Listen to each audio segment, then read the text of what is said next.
If you had to choose only one Apple product, which one would it be? Gone are the days when Apple relied solely on the iPhone as its flagship product. Since then, a plethora of premium devices, all seamlessly integrated into a robust ecosystem, have emerged, completely transforming the tech landscape and redefining how we perceive technology today. From the MacBook Pro and MacBook Air to the iMac, Mac Mini, Mac Studio, iPads and iPhones, Apple's lineup offers incredible versatility and power. Each device is capable of so much, making it a real challenge to choose the right one. But here's the thing, with such a wide array of options and the premium price tags they carry, if you could only choose one, which would it be? And by the end of this video, I'll let you know which one I will choose. Now, this is a tough one, since everyone is different and has unique tastes and needs, but I'll do my best to break it all down. Let's start with the MacBook Pro. If you're someone who works with 4K video editing, 3D modeling or intensive programming and needs portability, this is the tool you want. Its performance is unmatched, rivaling the most powerful desktops available. And featuring Apple's latest M4, M4 Pro and M4 Max chips, it delivers incredible power and efficiency. The Liquid Retina XDR display is exceptional for color-accurate work and HDR content, while the inclusion of an HDMI port and an SD card slot is a game-changer for many users, especially creators. The HDMI port makes it simple to connect to external displays for client presentations, editing, or even streaming content on a TV.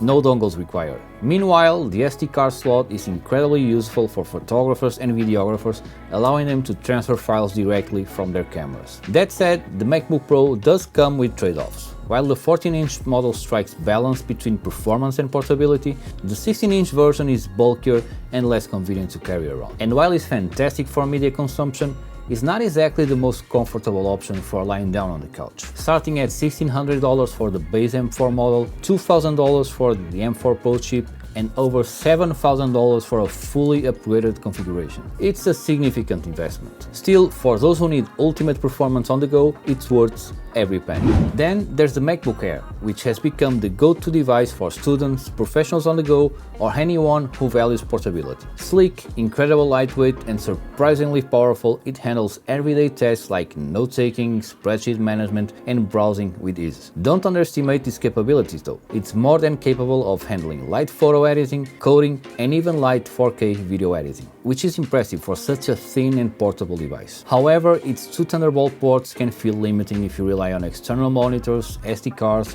or multiple peripherals. And the display, while very good, doesn't quite match the MacBook Pro's quality. Still, with its all-day battery life, an affordable starting price of $1,100 and excellent portability, the MacBook Air is a fantastic choice for most users who don't need the Pro's raw power. Now, if you're looking for a desktop, the iMac is a stunning piece of art with its sleek design and 24-inch 4.5K display. The screen delivers vibrant colors, incredible sharpness, and exceptional brightness, making it perfect for photo editing, video editing, and even casual gaming. Not there's a lot of games for Mac, but you get the point. The iMac is ideal for those who value simplicity. Everything you need is built into a single device. With two Thunderbolt ports on the base model and up to 4 ports on higher configurations, it's great for simple setups. And it comes with Apple's Magic Keyboard and Magic Mouse, making it a truly all-in-one solution ready to go. You also get to choose from 7 vibrant colors with both the keyboard and mouse perfectly matching your selection for stylish setup.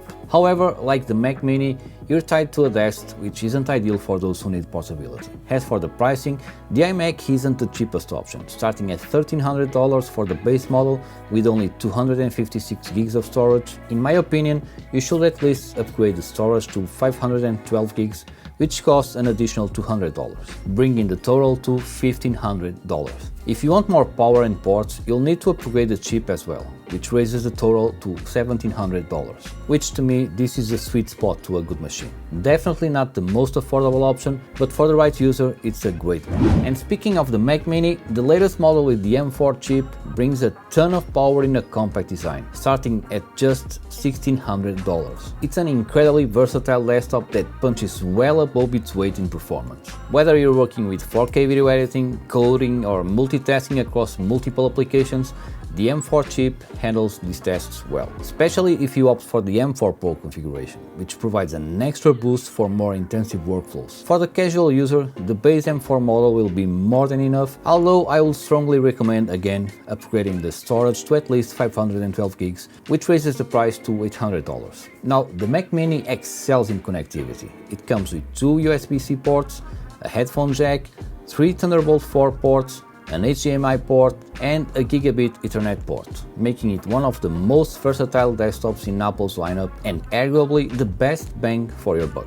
However, unlike the iMac, you'll need to provide your own display, keyboard and mouse, which adds to the overall cost. And just like the iMac, it's a stationary solution. Great for a dedicated workspace, but not an option for those who value portability. Now, for those who need raw power, the Mac Studio is an absolute beast. These machines are designed for people with highly demanding workflows. Think movie studios, developers, architects, but for the average user, total overkill. The price isn't friendly either, and you'll still need to add a display and peripherals to make it work. And of course, just like the iMac and Mac Mini, it's a stationary solution, keeping you tied to a desk. The Mac Studio starts at $2,000, but keep in mind that the base model comes equipped with the Max chip, 32 gigs of RAM and 512 gigs of storage. If you compare it to its laptop counterpart, the 14-inch MacBook Pro with the same configuration will cost you around $3,200. This makes the Mac Studio a compelling option for power users who don't need portability. Additionally, the Mac Studio offers a wide array of ports, including 2 USB-C ports, 1 SD card slot, 4 Thunderbolt 4 ports, 2 USB-A ports, 1 HDMI port, 1 10 gigabit Ethernet port and a 3.5mm headphone jack. It's quite an impressive setup, and with the anticipated M4 chip upgrade, it will be even more powerful. For users with extreme power needs, the Mac Studio can also be configured with the Ultra chip, pushing its capabilities and price to the next level. A fully spec'd out configuration can reach a staggering $9,000, making it a true monster of a machine for those who need the absolute best. So that leaves us with the iPad Pro, which I've been using for years and truly love. For me, it all comes down to versatility, and that's why the iPad Pro is my choice. It's not just a tablet. It's, in my opinion, the most versatile device Apple has ever created. And although it's not the perfect choice for everyone, let me show you why it's my top pick and how it has transformed my daily life. So, my journey with the iPad started years ago with the iPad Mini. Back then it was more of a convenience device, something for quick browsing or watching content. But when the iPad Pro came out, everything changed. It wasn't just a casual gadget anymore, it became a tool that transformed how I work, plan and even relax. In fact, the last time I bought a laptop, aside from this year's MacBook Pro M3 Max and M4 Pro, was back in 2016, a MacBook Air that I used to run my business until I bought my first iPad Pro in 2018. And by the way, the MacBook Air is still here and still works perfectly fine. From 2018 to 2024, I relied entirely on iPad Pros without ever feeling the need for a laptop. And I know there's always a lot of controversy around whether the iPad can replace a laptop or not, but based on my personal experience and needs, the answer is it can. Because during that time I bought a few Mac Minis for extra power when I needed it. But the iPad Pro was my go-to device for nearly everything else. And today, if I didn't need to edit these videos, where I rely on plugins and power that the iPad Pro can't yet offer, it will still remain the device I use the most every day. The M4 iPad Pro 13-inch models starts at $1,300, but if you want to make full use of it, by the time you add the Magic Keyboard and the Apple Pencil Pro, you're looking at around $1,800. To put that into perspective, that's about the same price of the M4 MacBook Pro with 1TB of storage. This comparison makes the decision tough. Why will someone choose the iPad Pro over the MacBook Pro? The iPad is a completely different type of machine. It's like having a laptop, a notebook and a media device all in one. And although I'm still using my M2 iPad Pro because I see no reason to upgrade, one standout feature of the M4 model is the tandem OLED display. It offers unparalleled color accuracy, deeper blacks and a stunning level of contrast. So whether you're watching HDR movies, editing photos or sketching with Apple Pencil, the screen delivers a premium visual experience that few devices can match. For creatives, This means working on a display that lets them see every detail with incredible clarity, while for casual users it elevates everything from media consumption to browsing the web. Adding to the experience are the iPad Pro speakers. Just like the MacBook Pro, the sound quality here is incredible. The quad speaker setup provides a rich, immersive audio experience with deep bass, clear mids and crisp highs. Although I believe the M2 iPad Pro has better sound quality than the new M4. And this means whether you're watching a movie, editing audio or simply listening to music while working,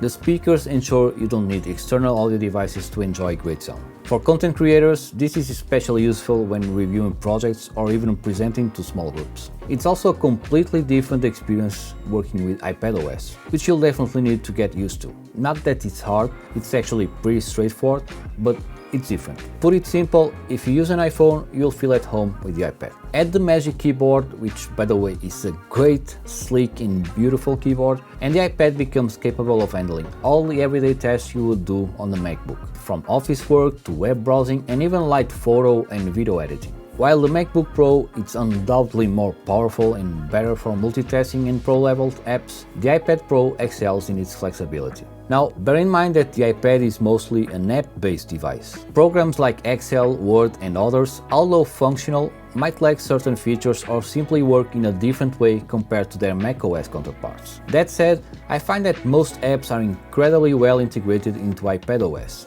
And to be honest, a lot of them are even better to work with than on macOS. However, the same cannot be said about the file management. Not only it's different, but it also needs improvements to make it a better and faster experience. It's also worth mentioning that just like the MacBook Air, the lack of ports can be a challenge since it only has one USB-C port, which means additional costs for a USB-C hub. The multitasking experience, even with Stage Manager, isn't quite as seamless as on macOS. In my opinion, it's doable, especially since I'm used to it.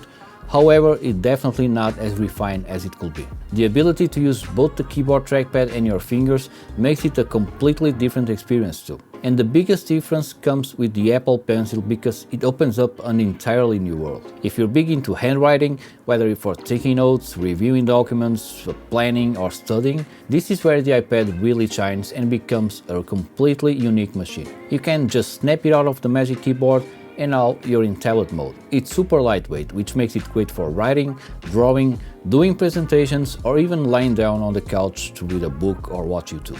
With all that said, the iPad Pro is definitely not tailored to power users, but shines for students, creatives, and casual users who value portability and versatility over raw power. And while the price may be difficult to justify for some, its unique capabilities make it the perfect Apple device for many.